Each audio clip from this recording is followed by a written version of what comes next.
इस्लाम कौम के लिए, मुसलमानों के लिए मैं बार बार सैल्यूट करता हूँ ऐसे मुसलमानों को जिन्होंने इंसानों के हित में लड़ने की बात की है। हम देख रहे हैं मदरसों से, मस्जिदों से भाई ट्रक के ट्रक जो है ना राहत सामग्री जा रही है, मगर सबसे बड़ी जो दुख की बात है वो दुख की बात यह है जो हिंदुत्व के जो ठेकेदार हैं जो पंजाब के लिए कोई राहत को उसकी बात नहीं कर रहे हैं, नहीं वो नहीं भेज रहे, और पूरी शिद्दत के साथ जो मुस्लिम भाई लगे हैं वाकई इंसानियत का उन्होंने जीता जागता सबूत दिया और अब भी लगे हुए हैं। जो मुस्लिम जो काम कर रहे हैं वो वाकई काबिल तारीफ है, मैं उन्हें सैल्यूट करता हूँ। सिखों ने हमेशा परेशानी में रह के भी लोगों की मदद की है, जिनके मकान डूब गए हैं, जिनके खुद खेती बर्बाद हो गई, जिनके पशु चले गए, वो भी बेचारे सिख आदमी मेहनत में लगे हैं, मदद करने में लगे हैं। सीखने का नाम ही सिख है और सिखाता है दुनिया को कि कैसे भाईचारे से रहा जाता है। ये है सिख कौम और यही वो सिख थे।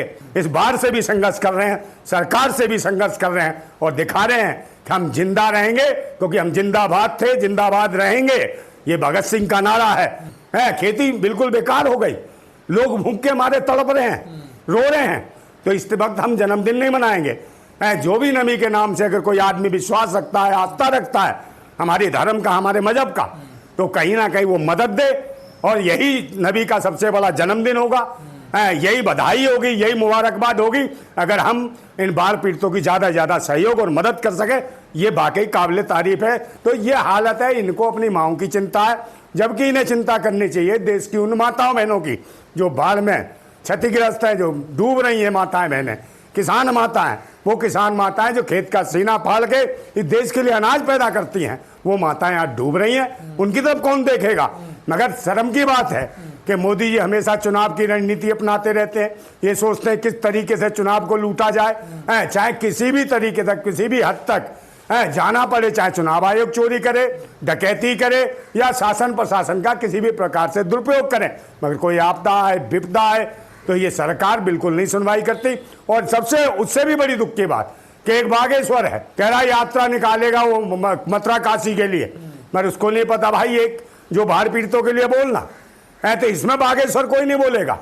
और ये बागेश्वर वही है जिसे प्रधानमंत्री छोटा भाई कहता है। एक वो जो अनुद्धाचार्य है जिसके घुंघराले से वाले जो महिलाओं पे कहता 25 साल की जो लड़की है, कुंवारी है, किसी ने भी आह्वान नहीं किया, अपील नहीं किया कि भाइयों, हिंदू भाइयों मदद करो इन बाढ़ पीड़ितों की, पंजाब के भाइयों की।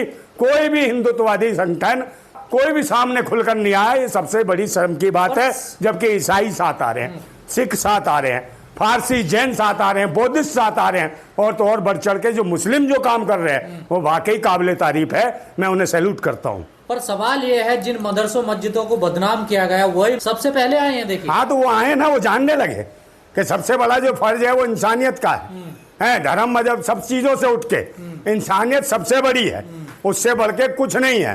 तो ये मुसलमानों ने दिखाया है कि वाकई इनका दिल धड़कता है देश के देशवासियों के लिए।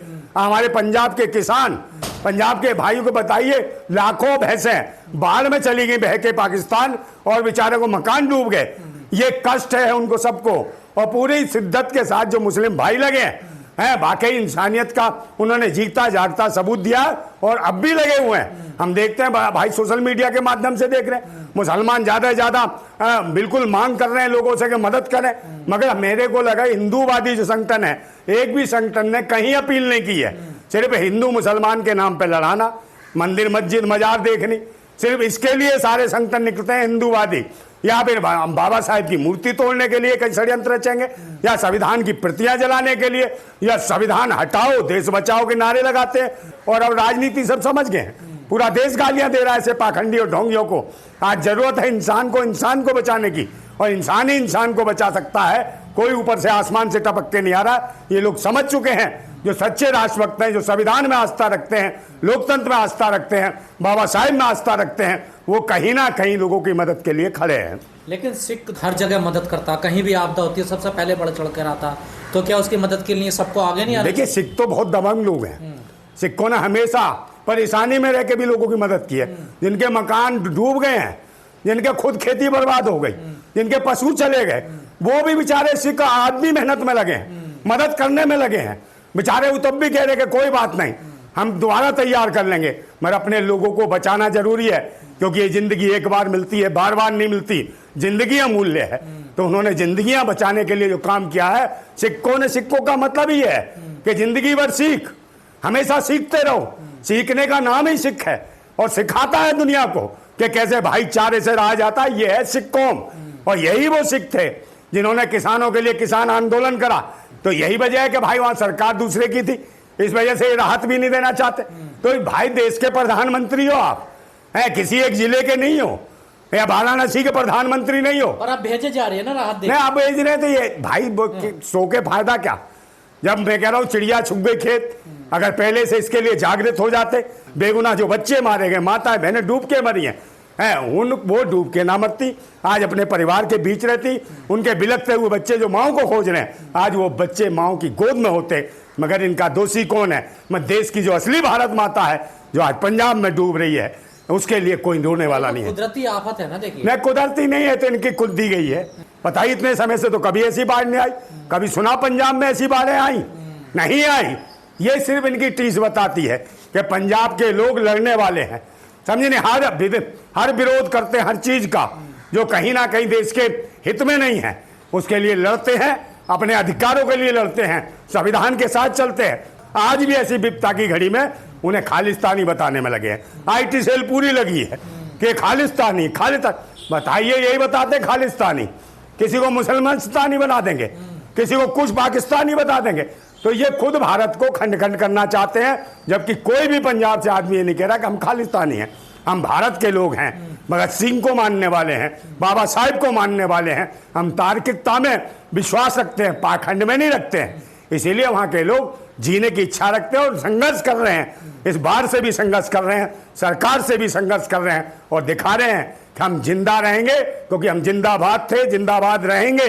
ये भगत सिंह का नारा है और हम आगे बढ़ेंगे, निश्चित रूप से लड़ेंगे देश के लिए। लेकिन हमने देखा मस्जिदों से ऐलान हुआ कि नबी का जन्मदिन नहीं मना के, और जो उसमें खर्च होगा वो सारा बचाकर पैसा हम बाढ़ पीड़ितों को दें। उन्होंने कहा नहीं, हम जन्मदिन नहीं मनाएंगे, क्योंकि हम जन्मदिन कैसे मना सकते हैं जब हमारे देश में हताहत हो रहे, छोटे छोटे नौनिहाल बच्चे बाढ़ में डूब रहे हैं, माताएं बहनें भटक गई हैं, खेती बिल्कुल बेकार हो गई, लोग भूख के मारे तड़प रहे हैं, रो रहे हैं।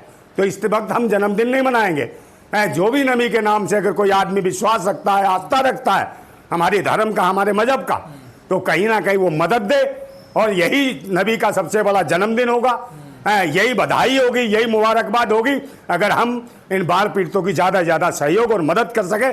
ये वाकई काबिल तारीफ है इस्लाम कौम के लिए, मुसलमानों के लिए। मैं बार बार सैल्यूट करता हूँ ऐसे मुसलमानों को जिन्होंने इंसानों के हित में लड़ने की बात की है। लेकिन ये कहा जा रहा है कि पंजाब अब 10 साल पीछे हो गए, इतनी बड़ी आफत। ये केंद्र सरकार अगर समय रहते इन चीज़ों को समझ जाता तो ऐसी विपदा ना आई होती। ये सरकार की कमी है, सरकार की कमी के कारण ही आज पंजाब इस स्थिति में है और इससे उभरने के लिए समय लगेगा। पर पंजाब के लोग बुरी से बुरी स्थिति में उठने में कामयाब हुए। मुझे लगता है अब भी ये उठेंगे और जल्दी ही खड़े हो जाएंगे। लेकिन पंजाब ने तो साबित कर दिया इस आपदा में भी कि भाईचारा क्या होता है। हाँ, पंजाब ने तो किया भाई। पंजाब कहाँ नहीं खड़ा हुआ, पंजाब के लोग कहाँ नहीं जाते, हर जगह जाते हैं जहाँ विपदा आती है। उत्तर प्रदेश, मध्य प्रदेश, बिहार, कहीं पर भी कोई दिक्कत आई, आसाम वगैरह कहीं भी दिक्कत आई, पंजाब के लोग हर जगह खड़े हुए भारत के साथ, देशवासियों के साथ। और आज भी देखिए पंजाब में जो कुछ हो रहा है तो बहुत सारे लोग खड़े हुए। मैंने कहा नहीं कि भाई इस्लाम के लोग, मुसलमान खड़े हैं, मदरसों से, मस्जिदों से, फारसी खड़े हैं, जैन खड़े हैं, बौद्धिस्ट खड़े हैं, ईसाई खड़े हैं। मगर जो सबसे ज़्यादा चिल्लाते हैं उनमें से एक भी नहीं खड़ा कि हिंदू राष्ट्र का मतलब क्या है। हिंदू राष्ट्र का मतलब है लोकतंत्र की हत्या, संविधान का कत्ल। तब ये हिंदू राष्ट्र तैयार करेंगे। ले संविधान बचाओ, लोकतंत्र बचाओ और देश के हर भारतवासी को बचाओ। इस पाखंडवाद को भगाओ, नौटंकी बाजों को भगाओ, तभी देश सुरक्षित रहेगा। अब सरकार को क्या करना चाहिए, क्योंकि देखिए अब फसल तो बर्बाद होगी, किसानों के सब कुछ नष्ट हो गया, तो अब क्या करे सरकार? देखिए मुआवजा देने चाहिए, उनकी सुरक्षा करनी चाहिए, उनकी व्यवस्थाएं तैयार करनी चाहिए और जिनके जो नुकसान हुए हैं उनकी भरपाई करनी चाहिए। बहुत सारे लोग जान माल से गए हैं। चलिए जब माल गया तो माल की वापसी करा सकती है सरकार, मगर जान की कौन कराएगा? मकान और मकान ढह गए तो इनकी कौन क्या कराएगा? तो इसमें सरकार को सहयोग करना चाहिए, चाहे प्रदेश सरकार हो चाहे केंद्र सरकार हो, ताकि ये फिर जीवन यापन एकदम सामान्य रूप से जीने लगे और जो इनके दर्द, जो कष्ट मिले हैं उन जख्मों को भरा जा सके। और जो क्षति हुई है उसको कोई पूर्ति नहीं कर सकता। जो मानवीय क्षति हुई है, जो लोगों की क्षति हुई है, उसको कोई पूरा नहीं कर सकता। इसकी पीड़ा हमेशा रहेगी दर्द हमेशा रहेगा, मगर फिर भी देश के लोग उभरेंगे। इसी को कहते हैं कि भारत एकजुट हो जाएगा। जिन लोगों ने इस आपदा में मदद करी है आगे बढ़ चढ़कर, उन लोगों के लिए क्या कहना? भाई उनको मैं कहता हूँ कि यही सच्चा भारत है, यही देश है, यही राष्ट्रवाद है, यही सच्चे देश के नागरिक हैं, यही सच्चे देश के भारतीय हैं, यही सच्चे भारतीय वो हैं जो भारत के संविधान में आस्था रखते हैं, यही आस्थावान हैं, यही वो लोग हैं जो लोकतंत्र में विश्वास रखते हैं। ये वो लोग नहीं है जो पाखंडवाद में विश्वास रखते हो, सामंतवाद में विश्वास रखते हो। आज देश की सत्ता पे काबिज जो है सामंतवादी और पाखंडवादी लोग हैं, जो आज की डेट में जो राष्ट्र हित में बात करेगा उसके खिलाफ काम करने का काम करते हैं, उन्हें जेलों में ठूसते हैं। इन लोगों के खिलाफ देशवासियों को एकजुट होना चाहिए। ये तो बाढ़ से पीड़ित हैं, मगर इस देश के लोग बाढ़ों को तो छोड़ो, न जाने कितनी ही आपदा आई, उनसे लड़े हैं। कि भारत में किसी भी राज्य में कहीं पर भी कोई आपदा आती है या परेशानी है, बाढ़ पीड़ित लोग हुए हैं, तो कहीं ना कहीं आपने देखा है पिछले दिनों में या उससे पहले भी मुसलमान बढ़ चढ़कर हिस्सा ले रहे हैं, कोरोना काल से लेके। और आप ये देख लीजिए, इसमें किसान आंदोलन में देख लीजिए, और ये जो बाढ़ पीड़ितों के लिए